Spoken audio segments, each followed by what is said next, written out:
Welcome to our channel, ladies and gentlemen. Gwynyi Mutahi once described Kalonzo Musyoka as a pampered prince with an endorsement mind. And he said that Kalonzo Musyoka belongs to this crop of politicians who believe in a Tosha moment, like what happened in 2002 when Raila Amolo Odinga declared Kibaki as the presidential flag bearer. Now, as the political realignment takes shape and Kenyans are looking for someone to take on William Ruto in 2027, Kalonzo Musyoka seems to be suffering from that very notion. And many Kenyans say that Kalonzo is not just doing enough to ensure that he convinces Kenyans that he is the right man to beat William Samoei Ruto. How many like me believe that it is time for Kalonzo Musyoka? Because I believe this is Kalonzo's moment, and if you waste it, fortunes knock once at every man's door. It will never knock again. Now, this speculation is coming ripe at a time when there are undertones and talks that Kalonzo Musyoka was seen in Statehouse seeking for endorsement. And it is said that Kalonzo wanted Raila to endorse him, and he realized Raila has gone to William Ruto.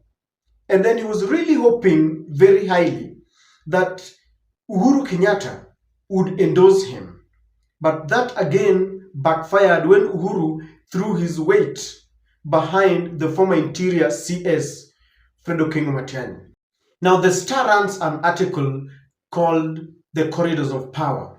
And within that Corridors of Power, there are speculations and talks in town. This time round, they're saying that Kalonzo was seen with William Ruto in Statehouse after he missed out on endorsement from Raila and lately Uhuru Kenyatta. This is what it says, that Kalonzo Musyoka is said to already be packing his bags for the broad-based government just days after Uhuru Kenyatta threw his weight behind Matiang'i for 2027, leaving Kalonzo politically homeless. The Wiper leader was spotted at State House on Monday evening. Sources claim the deal is as good as done. Kalonzo will bring the Kamba vote to Ruto, and in return, he gets a prime seat at the table and an endorsement for 2032. As we said, these can be treated as speculations, but remember, all these political undertones always many a times turn out to be true. Ladies and gentlemen, I want us to discuss this. As we delve so much in this, allow me to request you to subscribe to our channel and click the notification bell. This always allows YouTube to notify you whenever we release a video. Don't forget to like and share our videos. And I want to thank you to those who support our channel in one way or the other, those who share our videos, those who share their thoughts. Thank you very much. I don't take it for granted. Ladies and gentlemen, I personally believe it is time for Kalonzo Musyoka, and Kalonzo must not waste any time. Kalonzo Musyoka has got everything to lead this country. Because if you look at the formation that is ganging up against William Ruto, we have Kalonzo, Martha Karua, we have George Natembeya, we have Fredo Matiang'i, we have Eugene Wamalwa. Kalonzo stands out to be the best candidate among them, and I could be wrong, but I will tell you why. Politics is about numbers, and I want us to look at those who are trying to champion themselves to be flag bearers. Kalonzo has got a whopping 2.5 million votes in the pocket. That was demonstrated in 2022 when Kalonzo gave Raila Amolo Odinga, I believe, over 2.5 million votes. There is a Kamba vote block in Ukambani in the three counties. That is Makueni, Machakos, and what is the other county? The three counties. And then there are Kambas who are outside the three counties, some in Mombasa, Nairobi, and everywhere. Those votes belong to Kalonzo Musyoka, and they never waver. In terms of numbers, Compare that. Even in 2022, when Raila picked Martha Karua as his running mate, Martha is very strong. Because politics is about perception, many believe that Martha Karua is unwavering, but she did not have the numbers that Kalonzo has. If you compare maybe the numbers that Fred would have, Fred Mateni would have the Kisi votes if we have to look at the voting block from your backyard. Kisis could be about, is it 2 million or 1.5 million if I'm not wrong. Martha Karua cannot control it. She's not controlling the Udhamaki, the Mount Kenya votes. Natembeya would try and wrestle, but I don't think if he controls the votes in the Mulembe nation. Same to Eugene Omalo. So if there is one person who is controlling the voting block from his backyard, it is Kalonzo Musyoka. So in terms of numbers, he's got that. Let's go experience. Among all those who are competing to try and be the flag bearers, Kalonzo Musyoka has got the highest experience. He's been a vice president under Mwai Kibaki. Remember, alipita katikati. He's been a foreign affairs minister and he's been involved in peacekeeping. So in terms of experience, Martha Karua, the highest cadre she has risen is the Minister for Constitution. Fred Mateni was a very powerful interior minister. At some point, he was made to be in charge of all the ministers when William Ruto had fallen out with Uhuru Kenyatta. Natembeya has been a governor. Let's look at Eugene Omala has been a minister and all that, a cabinet secretary for defense. So in terms of experience, Kalonzo has got the highest, number of years in terms of experience. And therefore, I believe that Kalonzo Musyoka's time is now and he should not waste his time. The only problem with Kalonzo Musyoka is that he has failed to convince Kenyans that he's doing enough to confront Kasongo. William Ruto is on top of vehicles campaigning. But Kalonzo Musyoka seems to be waiting for a moment when someone will tell him, you are the one. Rigathi Gachagua once said that they will rally behind Kalonzo Musyoka, but there were conditions. If I were Kalonzo Musyoka, I would start the train and move so that instead of waiting for someone to tell me, Mimi Tosha, they should be looking for me and they should be, racing after me, looking for me when I've already consolidated my votes and I'm now trying to send an olive branch to the other regions. People believe in Kalonzo Musyoka, except that some people feel that he is too cowardly. Some people feel that he is too soft. Kenyans have got a problem. They want people who play some kind of active politics. But people like Kalonzo Musyoka and Mudavadi are people who believe that they have never rubbed shoulders the wrong way with other leaders. And I want to tell you in this video why Kalonzo's moment is now or never. Number one, if Kalonzo does not go for the presidency this time round, then he will run at loggerheads with some of the leaders in Ukambani. Take, for example, Mutula Kilonzo Jr. is doing his first term as a governor, and I believe he's going to seek for a second term. Tell me, after being a governor for 2 terms, where do you want Mutula Kilonzo as a politician, young, ambitious? Where do you want him to go? They will start antagonizing Kalonzo Musyoka even within the Wiper party. A good dancer knows when to exit the floor. And this has been the problem with Raila Amolo Odinga. Raila Amolo Odinga has done a lot to this country. We cannot take away that from him. He fought for the new constitution. They fought for the second, liberation. He has been detained, but he's been on the floor too far long now that you've realized that he's running, into problems with some younger leaders. This is what Kalonzo is going to face. There are young leaders in Ukambani, people like Robert Mbui, name them. They will want, because, they cannot stagnate in one place forever. They are also ambitious. And Kalonzo must go for that seat now. Kenyans believe in him. He's got the experience. He's got what it takes. And he must go for it. Otherwise, after 2027, in fact, in 2022, it is going to be a different ball game. Number two, Kalonzo has played second fiddle far too long.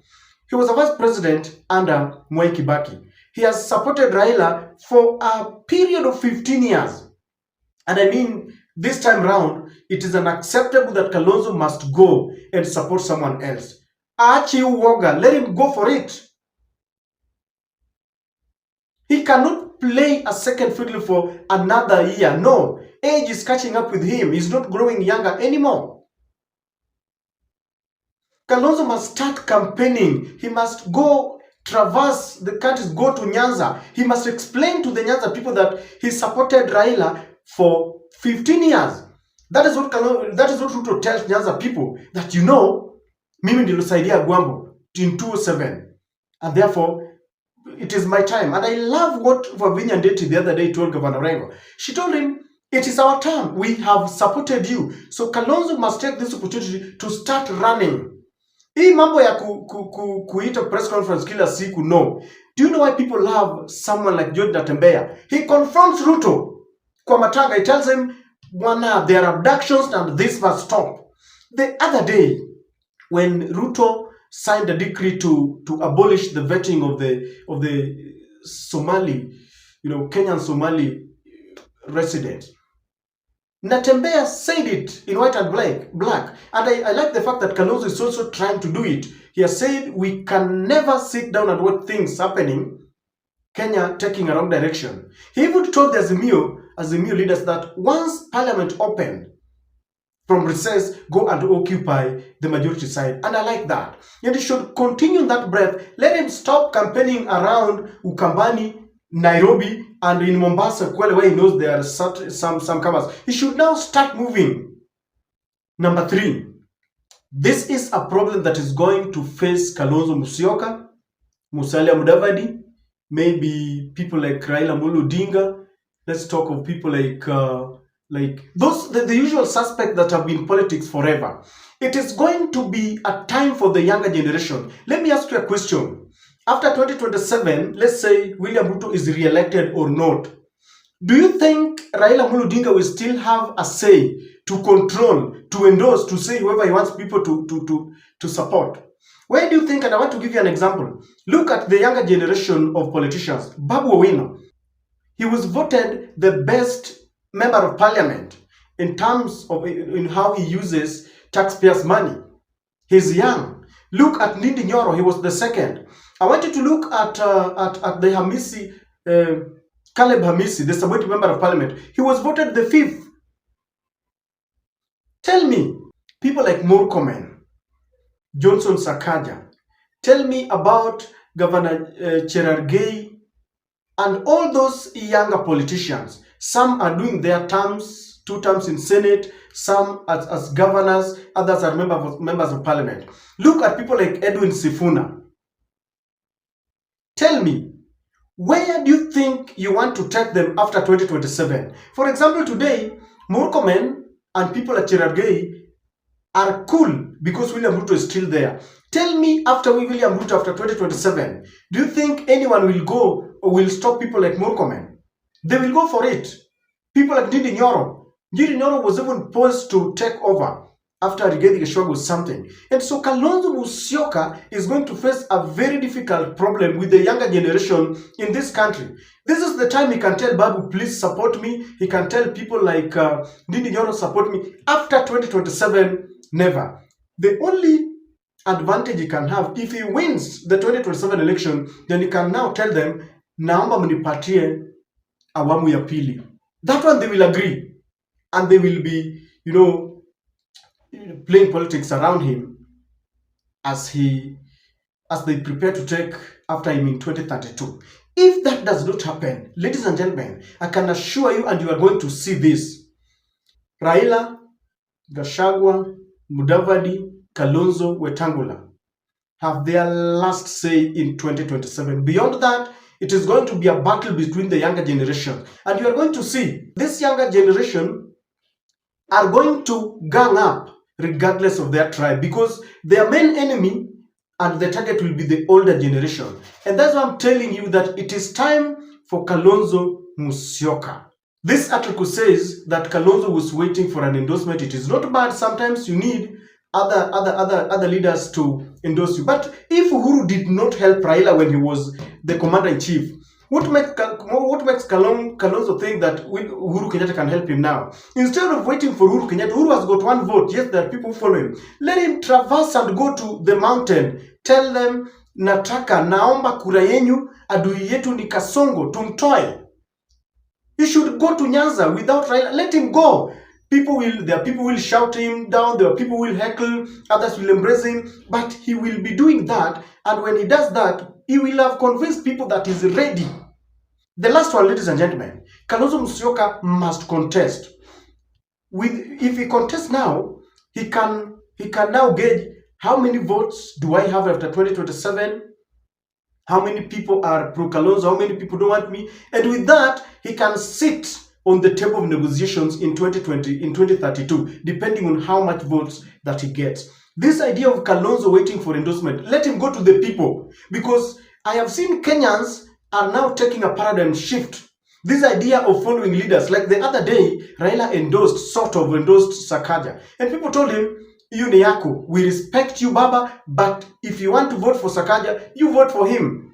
For us, we will vote for leaders that we choose. I don't know what you think, but this idea of Kalonzo waiting for endorsement must stop. Let him go to the people. Let others also look for him. He's got everything that it takes to become the president of this country. What do you think about Kalonzo's move?